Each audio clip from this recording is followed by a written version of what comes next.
Pour arriver à faire connaître notre création, dans un premier temps, nous nous sommes penchés sur nos connaissances, c'est-à-dire les collègues au travail, les amis du quartier, le bon voisinage aussi. Et par la suite, on a poursuivi en faisant des expositions, si je peux le dire comme ça, pour voir un peu qu'est-ce que les gens qui ne nous connaissent pas vont dire.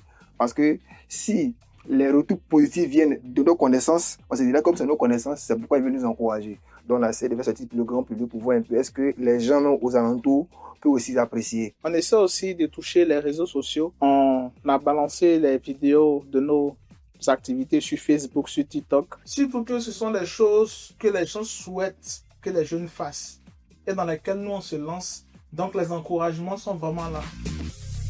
Certes, nous sommes à l'étape de prototypage, mais tel que les prototypages sont faits et très bien faits, ça touche souvent les personnes qui viennent regarder. Donc certains nous proposent même d'acheter. Et c'est en ce sens-là qu'il y a certains prototypages que nous avons déjà vendus. Nous avons vendu des vélos électriques qui coûtent sur le marché, je crois bien, 400 000 francs à 70 000 francs. Nous avons vendu déjà des véhicules télécommandés à 15 000, à 10 000 francs. En tout cas, on a vendu pas mal de prototypes. On n'a pas assez de difficultés qu'on a dans le domaine de la technique parce que Dieu faisant grâce, nous sommes en plein essor dans les recherches.